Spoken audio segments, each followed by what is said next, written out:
Hello everyone, Orky here, back with another sort of Convallaria video.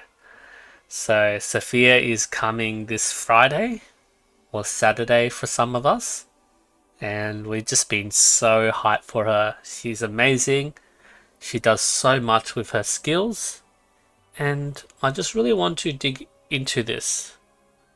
What happens if you can't get Sophia? Or why is your Sophia not as good as everyone else's? So let's dive into that and I'll walk you through the details. So just going through one of my previous videos, you can see how good Sophia is in here against this boss in Season 1 of Towerversity.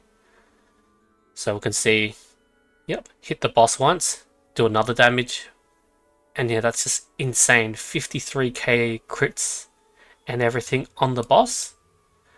But what they don't actually tell you is this. So their Sophia is built like this. You have the burning blade, the armlet or the burning flint, and Wheel of Fortune. So the burning blade, let me pull up my game. So this is the burning blade. So it does scorch on the target and it deals 20% more damage to the enemies affected by scorch.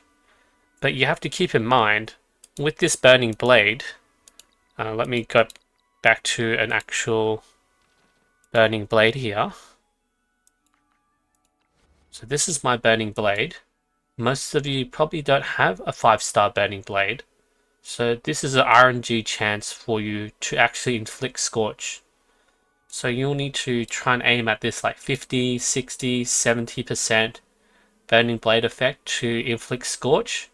To actually do that increased amount of damage to 20%. The second gear is we want to go through with an armlet. So I've just got my second armlet, but this is a 3-turn cooldown. So if you want Sophia to be doing a lot of burst damage in like 2 turns, then you need to get at least a 4-star armlet because this cooldown is 1 turn. I also want to add, if you have Coco, you can also use happiness to reduce the cooldown on the armlet. So you can spam that armlet as well. You can also use the flint, the burning ring. It's this one. I don't have it yet.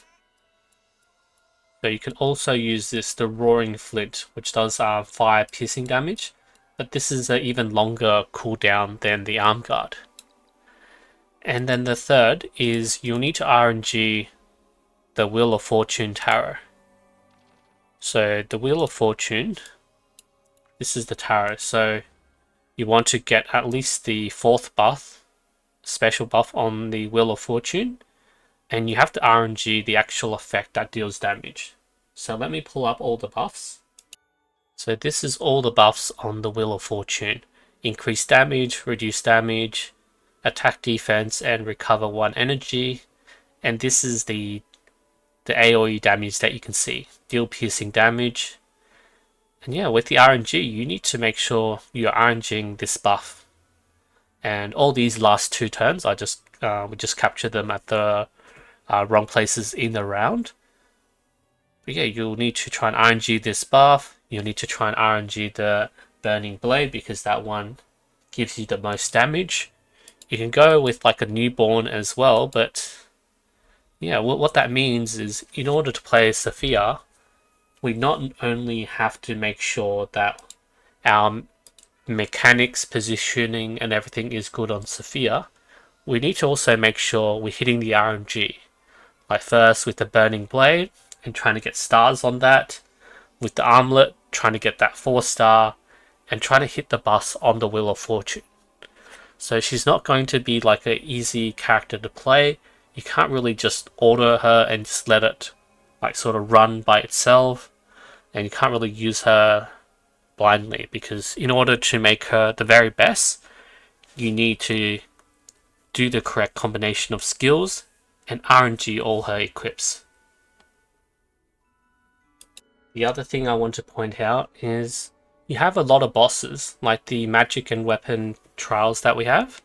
So this is the weapon trial 2, and you can watch this Sophia play out. 2k, 2k, 500, 3.8k crit. And like, why is it so different from the other videos you see? Well, that's because there's immunities on the boss.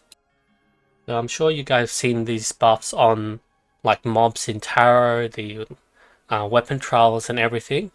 But the immunities, they reduce Sophia's damage. So reduce the percentage damage by 50%, 80%, and 95%. So her damage gets restricted quite a bit, especially when the devs don't want you to use like Sophia for those stages. And like, even though she does bring a lot of DPS to the table, there are stages where she's not the best option because of this reduction in damage. So even though her trait's very good, you can get like 16, 24, 32% of the maximum health as physical damage, and this can be increased by like damage buffs, and we've seen it it can be increased by crits as well. It's this damage that just gets decreased to like nothing. But you have to also keep in mind she can do a lot of instances of damage. So she can do the arm guard, then she can do the Wheel of Fortune, and also like her hits. And if you also bring Homer as well, when the bird hits with Sophia, it also counts as another attack. And yeah, just a lot of burst damage if you do it right. But just keep in mind, sometimes the game is just against you. I wouldn't worry too much, or that much, if you don't have Sophia, because she is so strong, so broken in this game. Even when she doesn't have her trait, she can still dodge, counter attack, and do many other mechanisms to just make your team really, really good and beat those stages.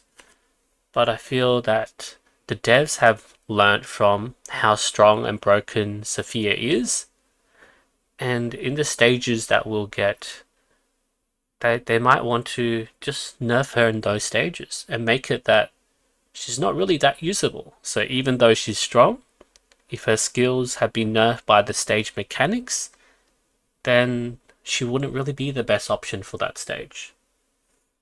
But I'm going to hope that Sophia is going to be really useful for us. There's so much hype. We all love Sophia and want to get her, so I'll pull her and use her. But if you can't, or you don't want her, then that's okay, because there's still other options and still other ways to beat the stage. Alright, so let's leave it at that. Good luck with your Sophia pulls, and we'll see you next time.